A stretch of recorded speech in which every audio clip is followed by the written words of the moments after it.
ni radio BBC Gahuzamiryango ivugira i Londres kuri metero 19-25-31 na 41 no ku mirongo ya FM mu karere k'ibiyaga bigari no kuri internet kuri bbcgahuza.com.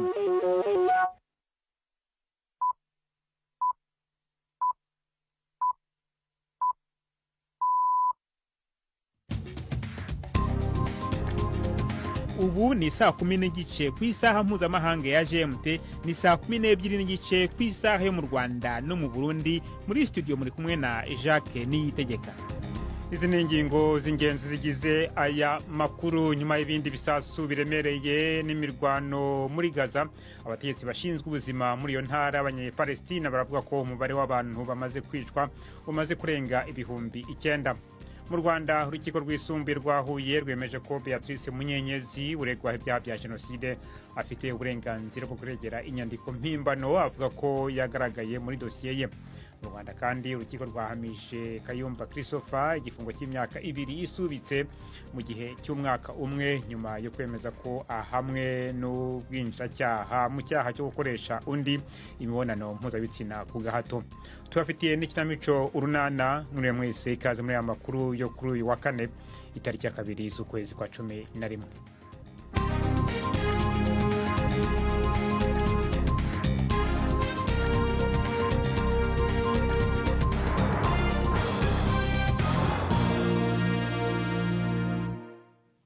Ano makuru reka tuyahere mu karere ko mu burasirazuba bwo hagati. Nyuma y'ibindi bisasu biremereye n'imirwano muri Gaza, abategetsi bashinzwe ubuzima muri Gaza baravuga ko umubare w'abantu bamaze kwicwa umaze kurenga ibihumbi 9.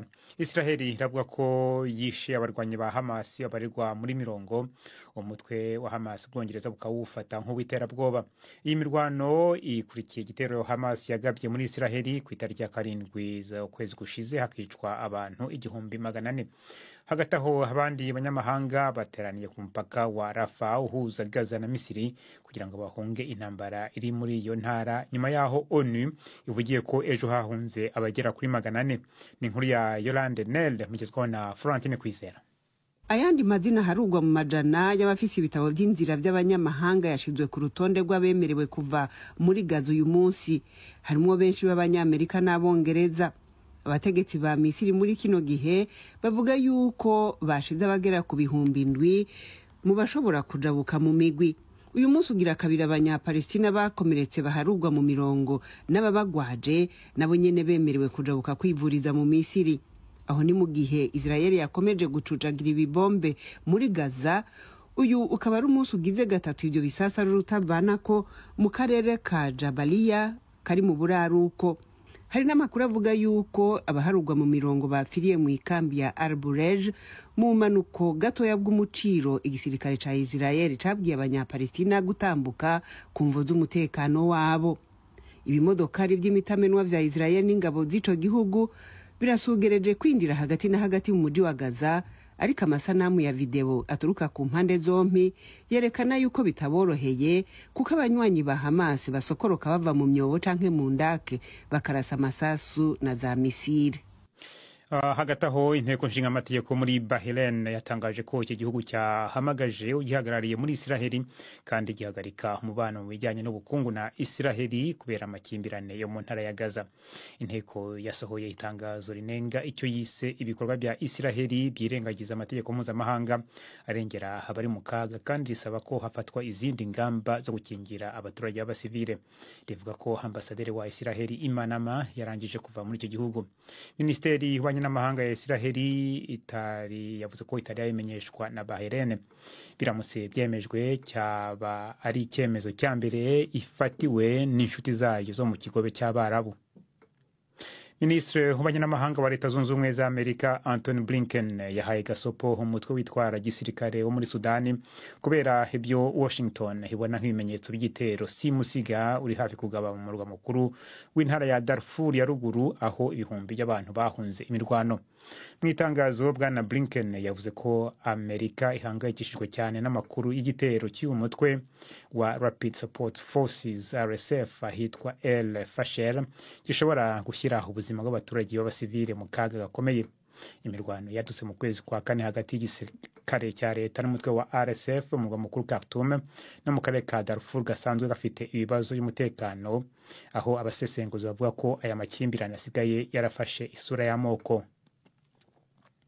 Korea y'Epfo iravuga ko itekereza ko Korea ya Ruguru ishobora kuba iri mu guha Uburusiya ubwoko bwinshi bw'ibisasu bya misile. Ibi bikaba byongereye impungenge z'uko Pyongyang na Moscow birimo kwagura ubucuruzi bwabwo mu rwego rw'intwaro.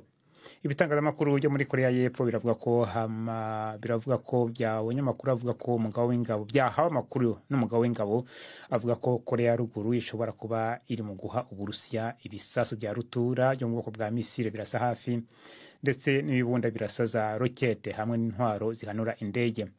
Ejo urwego rw'ubutasi rwa Korea y'Epfo rwatangaje ko rufite gihamya ko Uburusiya bwahaye Korea ya Ruguru ikoranabuhanga n'ubumenyi mu rwego rwa satelite, maze Korea ya Ruguru nayo ibuha kuva mu kwezi kwa munani ibisasu bigera kuri miliyoni 1 by'ibunda bikomeye. Igisirikare cya Uganda kiravuga ko cyataye muri yombi umukuru w'itsinda ry'abarwanyi bitwaje intwaro bashinjwa kwica mu kwezi gushize ba mukerarugendo babiri b'abanyamahanga n'umunya-Uganda wari ushinzwe kubayobora.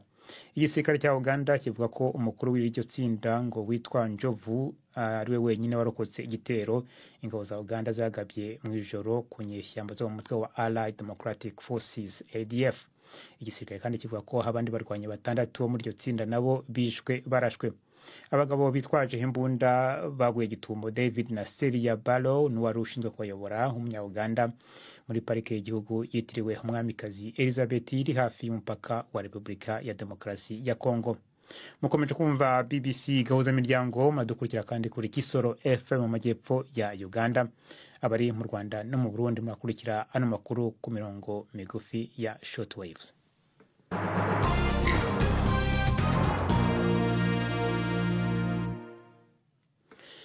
Mu Rwanda urukiko rwisumbuye rwa Huye rwemeje ko Beatrice Munyenyezi afite uburenganzira bwo kuregera inyandiko mpimbano avuga ko yagaragaye muri dosiye ye nka kimwe mu bimenyetso bimushinja byatanzwe n'ubushinjacyaha. Urukiko rwemeje ko urubanza ruba ruhagaze akabanza gusuzumwa ikirego kuri iyo nyandiko mpimbano kizatangwa n'abunganira uregwa. Beatrice Munyenyezi woherejwe mu Rwanda na Amerika muri 2021 aregwa ibyaha birimo gukora jenoside no gushishikariza gufata abagore ku ngufu. Ibyaha we aburana ahakana n'inkuru y'umunyamakuru wa BBC Yves Bucyana wari mu rukiko. Mu mwanzuro w'urukiko rwisumbuye rwa Huye watanzwe kuri uyu wa kane, umucamanza yavuze ko ari uburenganzira bw'uregwa kuba yaregera inyandiko yita ko ari impimbano. Abunganira uregwa ku munsi w'ejo bari bagejeje ku rukiko impungenge zabo ku kimenyetso gishya ubushinjacyaha bwari bwashyize muri dosiye ya Munyenyezi. Icyo kimenyetso ngo ni ubuhamya bw'uwitwa Ndagije Musoni Caliste. Bavuga ko ubuhamya yatanze mu rukiko mpuzamahanga rwa Arusha mu rubanza rwa Poli na Nyiramasuhuko nyirabukwe wa Munyenyezi atigeze avugamo ko yafatanyije gukora ibyaha na Beatrice Munyenyezi, ahubwo bagatangazwa no kubona ubwo buhamya bwe bugaruka mu rubanza rwa Munyenyezi aho yemeza ko bakoranye ibyaha akanabisabira imbabazi, bagahamya ko ari ibihimbano byacuzwe n'ubushinjacyaha. Umucamanza yanze ibyari byasabwe n'umushinjacyaha avuga ko urukiko ari rwo rufite ububasha bwo kumenya no kwemeza ibimenyetso bigomba gushingirwaho mu rukiko, no kuba umucamanza ashobora gutumiza uwo mutangabuhamya akemeza ubwe iyo nyandiko. Umushinjacyaha kandi yari yavuze ko ubwo buhamya agomba kubushingiraho mu rubanza nk'ikimenyetso gishinja Munyenyezi. Ibyo bikaba ari byo byatumye abunganira Munyenyezi basaba urukiko kuregera icyo kimenyetso nk'inyandiko mpimbano. Urukiko rwategetse ko bagomba kuba bagejeje ikirego cyabo mu rukiko hakurikijwe amategeko, kikazatangira kumvwa tariki 27 z'uku kwezi. Beatrice Munyenyezi yashinjwe ubwicanyi bwabereye muri Butare muri 1994 bwibasiye abatutsi n'ibindi byaha birimo gushishikariza gufata abagore ku ngufu. Ni ibyaha we aburana ahakana, akavuga ko icyo gihe yari afite imbaraga nke ngo kuko yari atwite inda nkuru kandi afite n'abana bato. Tugume mu Rwanda nanone mu rwego rw'ubucamanza urukiko rw'ubujurire rwa Kigali rwahanishije Kayumba Christopher igifungo cy'imyaka 2 isubitse mu gihe cy'umwaka umwe nyuma yo kwemeza ko wahamwa n'ubwinjiracyaha mu cyaha cyo gukoresha undi imibonano mpuzabitsina ku gahato. Gusa urukiko ntirwamuhamije icyaha cyo gusambanya ku gahato nk'uko yari yarabirezwe n'ubushinjacyaha. Kayumba wari uherutse kwinjira muri politiki ndetse agashinga ishyaka ritavuga rumwe n'ubutegetsi avuga ko ibi byaha ari ibihimbano byavutse ubwo yashingaga ishyaka rya politiki ritavuga rumwe n'ubutegetsi. Ni inkuru ya Jean Claude Mwambutsa i Kigali. Icyemezo cyatangajwe uregwa atari mu cyumba cy'urukiko kivuga ko Christopher Kayumba hamwe n'icyaha cy'ubwinjiracyaha mu gusambanya undi ku gahato. Ubu bwinjiracyaha buvuze ko Kayumba yagerageje gusambanya umukobwa wamukoreraga mu rugo ku gahato, ariko icyaha nyirizina akaba atarakigezeho. Urukiko rwavuze ko ruhanishije Kayumba igifungo cy'imyaka 2 ariko gisubitswe mu gihe cy'umwaka. Mu buryo bw'amategeko isubika ry'iki gihano rivuze ko kizakomeza kugira agaciro mu gihe cy'umwaka wose, ariko uwahamijwe icyaha akazaba adafunze. Mu gihe yakora ikindi cyaha gifitanye isano umwaka utarashira byafatwa nk'ubusubiracyaha, kandi bwo yahita afatwa agategekwa kurangiriza muri gereza iki gihano yakatiwe. Umucamanza yavuze ariko ko icyaha cyo gusambanya cyangwa kugerageza gusambanya ku gahato umunyeshuri yigishaga muri kaminuza kidahama Kayumba, bityo akaba yakigizweho umwere. Ni icyemezo kirinze Kayumba Christopher kujya mu munyururu. Gusa abanyamategeko bakavuga ko kidakuraho ubusembwa bwambura uwakatiwe bumwe mu burenganzira bw'umuturage nko kuba yakwiyamamariza umwanya runaka w'ubutegetsi. Christopher Kayumba yahoze ari umwarimu wa kaminuza aho yamenyekanye cyane yigisha itangazamakuru. Mu kwezi kwa 9 ku mwaka wa 2021 yatawe muri yombi bikurikira itangazwa ry'ishyaka ritavuga rumwe n'ubutegetsi Rwanda Platform for Democracy yari amaze gushinga ariko ritarandikwa. Icyo gihe yaretswe gusambanya ku gahato abakobwa 2, umwe wari umunyeshuri we undi akaba umukozi we wo mu rugo. Ubushinjacyaha bwamusabiraga igifungo cy'imyaka 10 n'amezi 6 ariko aza kurekurwa abaye umwere mu ntangiriro z'ibihumbi 2023. Ubushinjacyaha butanyuzwe n'icyemezo bwarajuriye busaba ko urukiko rukuru rumuhamya icyaha ndetse akanahabwa igifungo bwamusabiraga. Kayumba waburanye ahakana ibyaha avuga ko ibyaregwa ari ibihimbano byabayeho kugira ngo ahanirwe ko yatinyutse gushinga ishyaka rinenga ubutegetsi buriho mu Rwanda.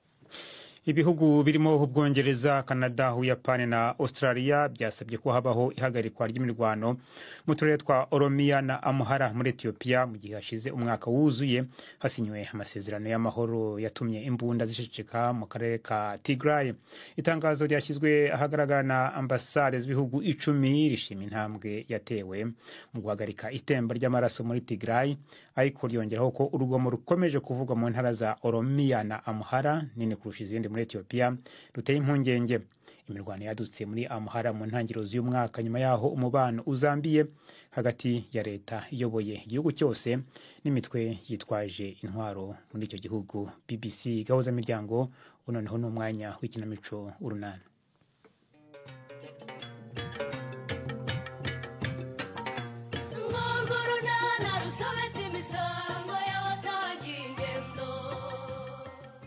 Umushyitsi utunguranye kwa Stefano aragenzwa n'amahoro se, hagati aho impundu kwa Karemera n'urunana.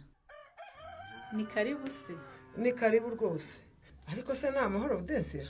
Ni amahoro rwose. Gusa narinje kubareba ngo tuvugane ku kibazo cyandutiye. Aho rero ugisho kigori gimukinzanire hano rwose nkibaze uwakigishije kwiba. Erega ndutiye ntiyibye, ndutiye ntiyarwanye, ntiyanatukanye. Ariko afite ikibazo cy'ibikoresho by'ishuri. Ikibazo afite ni mwebwe ababyeyi be mutamufasha mu myigire ye. Kandi tumwohereza buri munsi kuko ejo ho rwose ntiyajera. Ubu se nawe yatangiye kwiga ya mico mibi yo kujya ku ishuri ntagereyo mwuka byana. Kohereza umwana ku ishuri byo murabikora rwose ndanabibashimira. Ariko se kumwohereza nta gikoresho mumuhaye muhamwumva aje ku ishuri gukora iki koko? Ugeze amahirwe na Nyiramarizo rahamusanze. Niba ari byo bikoresho by'ishuri bimubaze rwose niwe ubimenya. Niwe umenya gute se Stefa? Mama we ubwo se wagize ngo haragukinze Udensia? Ntabwo ari byo rwose. Gukurikirana imyigire y'abana banyu, kubashakira ibikoresho by'ishuri birabareba mwese. kubafasha gusubiramo amasomo ni inshingano zanyu mwembi. na Stefano wanjye sera ese ko numva ushaka kunteranya na mwarimu wa mugore we. aha rata Gahuzamiryango Karame. ubu nta mafaranga mfite ariko niba koko umwana nta makaye afite ndareba uko mbigenza vuba rwose. Stefa, umwana amaze iminsi yiga nta makaye afite. Ubu afite udukayi tubiri avangitiranyamo amasomo yose.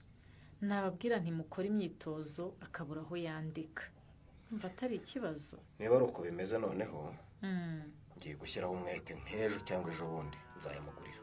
Oya Stefa, kora mu mufuka ndabizi ntuburamo na make tugurira umwana amakaye yo kuba yifashisha.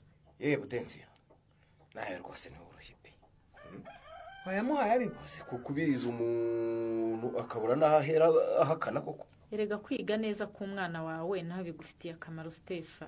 Akire 2,000 ureba aho umugura ayo yaba yifashishije. Gusa ntuzagaruka kugira ibindi unsaba rwose dore nta n'igikuruto nsigaranye.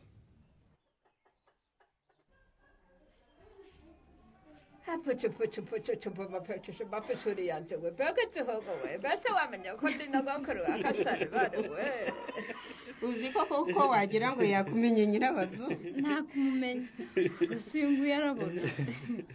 Yawe none se ubu ntange yamenye ko ndi se mama.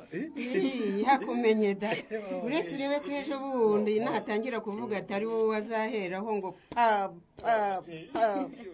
ariko kubyara birashimisha pe ndumva nishimye nezerewe mbese sinzi uko nabibabwira. Twebwe turabizi cyane rero ko umubyeyi umaze kwibaruka anezerwa cyane rwose. ahubwo ndatekereza ukuntu nabuzaga induru nimugoroba nkumva ndisetse pe. Bivuga ibya nimugoroba nurinde we mbega ibintu bibabaza we. N'ubwa mbere rwose nari mbonye umuntu ubabara kuri uriya rwego kandi nta kintu ndi bumufashe mana yajya we. Witegereje neza ubona ubabara umubyeyi agiriye abyara akaremye. Mama nitegereje koko kuva mu rugo kugera rwose kwa muganga byara byose nabikurikiranye. Nizere ko ugiye kujya unyubaha rero ubwo wabonye icyo byasabye kugira ngo nkubyare. None se ubone ndagusuzugura mama. Noneho uzajya urenzaho kuko wabonye uko biba bimeze iyo umubyeyi abyara umwana. ahubwo se arinda avuga ayo magambo yose ngo yarahahamutse. hari umunsi tutamubwiye ko nta mugabo uherekeza umugore wagiye kubyara. ariko rero yambaye hafi ntacyo naburanye rwose byashobokaga yabimfashije. ariko ayo ni amahano mwakoze muri ibi. Ntukajyaho ngo ushyigikire uyu mugabo wawe mu mafuti. Nyamara njyewe rwose nabyo nabonye ari byiza. byari byiza rwose. Usasanze hari abagabo bagenzi bawe bangahe baherekeje abagore? Yego bari bageya ugereranyije n'abagore ariko bari bahari da. maze rero ukumva ni byiza. Kubera ko nibonye rwose by'umugore wanjye yaciyemo ngo ambyarire umwana bizatuma rwose ndushaho kumwitaho no kumukunda cyane. Nakubwira iki? Ahubwo se ko utatubwiye amazina y'umwana. Sinubise ngo musige muva kwa muganga mumaze kubita amazina. Umwana tuzamwita Migambi Alexis. Migambi? Ubuse amazina wayatekerejeho Kareme? Kuki utamwise izina ryaso? cyangwa ngo umwite n'iry'umugabo wanjye sekuru wa Norine.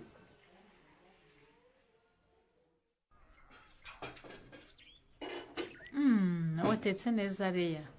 Gusa haruburaho ikintu kimwe. Agasenda se? Niba ugakundana ko nta kibazo ariko jye navuga ko haburaho ibikomoka ku matungo. Shawudensi ubu wabona inyama za buri munsi? Nawe wize koko bavuga ibikomoka ku matungo ugahita wumva inyama gusa. Reka nze nkwereke. Cyore. Harimo amagi natogosheje. Akira nguheho. Sha urakoze bude. None orange ndiye neza uyu munsi. Si ibyo nakubwiraga se ko kurya ibikomoka ku matungo bitavuga kubona inyama za buri munsi gusa. Shase ko we wikiriye urya amagi nk'uko wiyororeye. Ariko korora inkoko nta gishoro kinini bisaba nawe wazorora. Nazororera he bude? Hariya kwa Tanazi nkodesha niho najyana inkoko. Yewe cyakora kuba umuntu adafite aho yororera ni imbogamizi. Naho ubundi korora inkoko ni ibintu byiza cyane. Ngewe ndabizi. Urugero se ntiturufite. Reba aya magi ujya kuyagura ku isoko. Uba wayaguza ngahe? Ongeraho rero ko ayo zitera yose buriya tutayarya. Turanagurisha tugakuramo amafaranga tukikenura. Nyine nkamwe mufite naho guhinga zibaha n'ifumbire yo gushyira mu murimo. Korora ntako bisa Leya. sha reka turye vuba dusubire mu kazi ndabona amasaha yanagiye. Numvise ngo cya kibazo cyawe na Mugisha cyo kwima abanyeshuri ibitabo cyakemutse ariko. Yewe byakemutse Mugisha yemeye kujya atanga ibitabo abana bagasoma. Gusaza nabyo si ibintu. Buriya Mugisha yumvaga ari mukuri. Abana batagomba kubona ibitabo. Reka si ubusaza ahubwo ni imyumvire ye. Yabifungiranaga ngo abanyeshuri batabisoma bigasaza cyangwa bigacika bakabimurihisha. Nta wamurenganya nyine buriya yumvaga ari gufata neza umutungo w'ikigo. Nawe si urwango rundi niyo myumvire nyine yari afite. Ahubwo se wo kutambwiye kuri rya rushanwa ryo gusoma. Sha nyine irushanwa turi kuritegura muri iyi minsi ndi kujya mu mashuri yose nkangurira abanyeshuri kuzaryitabira bibutsa ko harimo n'ibihembo bishimishije. Ariko mu ishuri ryanjye nturahagera. Sindahagera ariko nzaza. Gusa utangire ubimvugire ku buryo nzaza babifiteho amakuru y'ibanze. Humura rwose ibyo ndabikora nk'uwikorera. Ndaje mbibashishikarize ku buryo mu ishuri ryanjye ntazabura abana nka 3 cyangwa 4 babona ibihembo. Saho ubwo muzabahemba iki kuri iyi nshuro? None ukora mukiye mu rugo. Nta gahunda y'uyu munsi ufite? Gahunda ndayifite. Ahuda. Yagiye gise ko mbona hakeye. Bagize ngo se singiye. Uragiye. Ariko wabaye ubuse amasoro ajya muri mabane ngo kwemerera. Singiye guhinga ngiye guhembwa aho twabubatse. Ariko ye. Aho mubatse se wowe nandi. Ariko ngo kabyaramwe rwose sinzi. Sinarinzi ko rwose wabaye umufundi. Ngewe nawe busho. Cyangwa wagize ngo amakuru sinyafite. Ufite amakuru savuga iki? Amakuru ndayafite neza. Ndabizi ko warangije gukora cya kiraka cyo kubaka ubwiherero igisigaye ari ukuguhemba. None se niyo igisigaye ari ukumpemba? Ese kunkanga nkaho hari umutima ndwara. Ndabizi ko uyu munsi uhembwa di kandi byanze bikunze turajyana. Cyakora ushobora kuba ufite ikibazo cyo mu mutwe. Turajyana se wowe ugiye gukora iki? Warubatse cyangwa warahereje? Tugomba kujyana bakaguhemba mpari nkamenya yo baguhembye. Sinshaka ko ari amafaranga ujya kuyapfusha ubusa. Ariko se umfusha ubusa amafaranga ndumwana koko kanywa. Ntacyo mburana nawe yewe. Ngwino tujye kwishyuza. Cyakora naragoye koko. Ubu hakumva uvuga ngo ugiye kwishyuza yagira ngo warakoze. Niba ntarakoze turabireba. Turabireba nyine. Kozi ko ari amafaranga bagomba kuyaguhemba se ugahita uyama nkayapangira icyo tugomba kuyakoresha. Ariko zinikiri kankwa. Iki? Ntabwo njye inyuma. Hibaze rwose. Ntakugiye inyuma. Nkaguma hano. Turajyana niba hari n'abagore bari bishyize mu myanya ngo nuhembwa murayasangira. Nibasubiza amerwe mu isaho ntibakiyariyeho n'igiceri n'iki. Yasekuru twarayizanye cyangwa iracyari kwa Karemera? Ubanza ari wikiri. Ninde se waba yarayizanye? Ngendera mu gikoni cyabo ntabwo hakingwa. Uyizana ubusekurira ubunyobwa. Kazana wawe wabyaye ugiye kumugemurira ubunyobwa nyirabazo? Mfite n'igitoki cyiza hano munsi y'urugo nateretse ngo nzakimugemurira nabyara. Reka twihagarareho tugura akanyama twihembera umwana nyirabazo. Ibitoki n'ibinyobwa koko ku mubyeyi? Ubwo nibwo bushobozi mfite Mukandeke. Uretse ko n'agatoki karimo ubunyobwa n'utunyanya rwose nako kaba karyoshye. Nta mabura kindi ariko. Ubundi umubyeyi wabyaye arya akanyama kanywa kabyeri. None se ko nta kintu ufite nagurisha amafaranga agura inyama nayakura hehe koko Mukandeke? Yewe reka nzi ndebe uko nabigenza. Hano hari udufaranga narimbitse nkoreho duke. Ujye kugura agashingwa ryinyo kwa Filipe. Ese ibyo bifaranga byose wari ubifite Mukandeke? Reka nta yarimo n'ibihumbi 5 gusa. Cyakora Rwanda muzi kuganya da. Ubwo urwo rupfundo rwose rwamaze igitenge rupfunditsemo ibihumbi 5 gusa koko Mukandeke? Yewe nta yarimo nuko ari utunote tw'igihumbi na 500 turimo. Habana impamvu igitenge cyawe kitajya kijya hasi di. Ubuhanga ko menye ibifaranga ufite koko. Ariko ubu mfite amafaranga nyamafaranga naguhisha no gapfa. Akira genda uzana ikiro cy'akaboga to karangira umwana wacu. Kandi wibuke n'agacupa. Sana ngenda ariko agiye kiri mensi yasinjya mvugira umuvumbi kumuvumba. Ibi si byo pe. Cyore, ibiki se bitari byo nyirabazo. kugurira umwana wabyaye akanyama se nibyo udashyigikiye? imico yawe rwose ntabwo isanzwe hano i Nyarurembo. cyore kundakariye cyane se ni iyihe mico nazanye itari isanzwe ibindi yo nyirabazungu? reba igihe umaze ino nirya nkimara ngo ndebe ko tubona ibidutunga, ariko we ntushobora no kwibwiriza umunsi n'umwe ngo uvuge uti ufite amafaranga akira agenda ku isoko uhaye.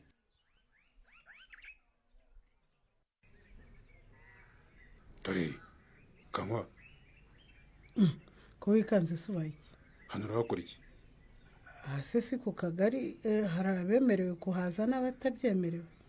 subiza ibyo nkubaza, wimbwira ibyo nakubajije. niko ko nagusize mu rugo hano waje kuhakora iki? none se usize umfungiranye cyangwa wasize impambiri? nari nyine kuguhambira se kugira ngo wumve ko utagomba kunkurikira.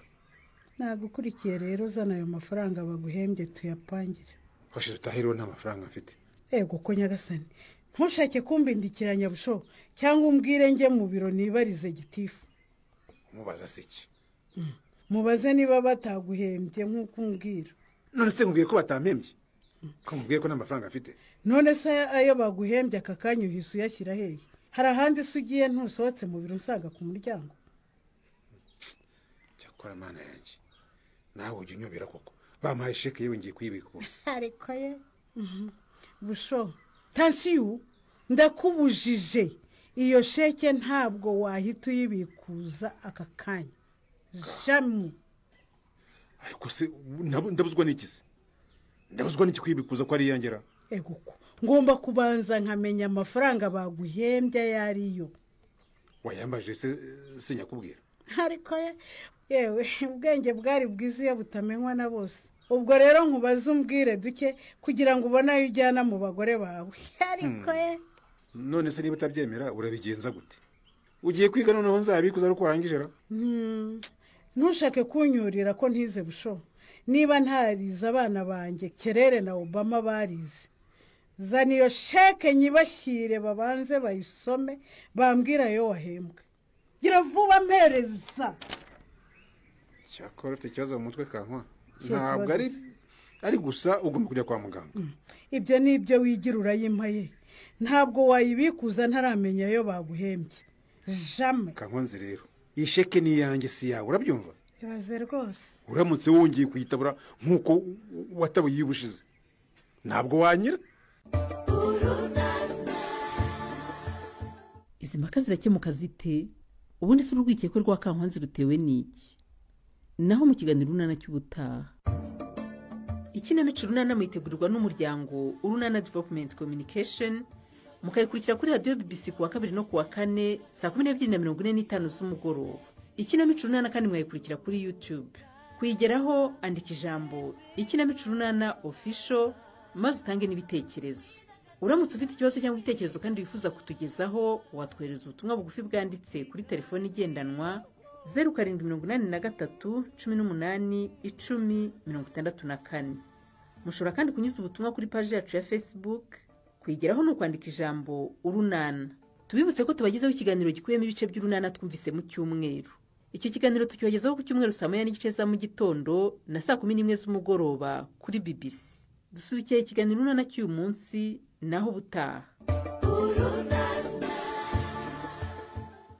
barakoze bagenzi bacu mu kinamico urunana. nibo rero bashoje amakuru yacu kuri wa kane, ariko nababwira ko makuru havugwa muri kano kanya, havugwa ko nyuma y'ibindi bisasu biremereye n'imirwano muri Gaza, abategetsi bashinzwe ubuzima muri Gaza bavuga ko umubare w'abantu bamaze kwicwa umaze kurenga 9,000. Israel ikavuga ko yishe abarwanyi ba Hamas barirwa muri mirongo. hagati aho inteko nshingamategeko yo muri Bahrain yatangaje ko iki gihugu cyahamagaje ugihagarariye muri Israel kandi gihagarika umubano mu bijyanye n'ubukungu na Israel kubera amakimbirane yo muri Gaza.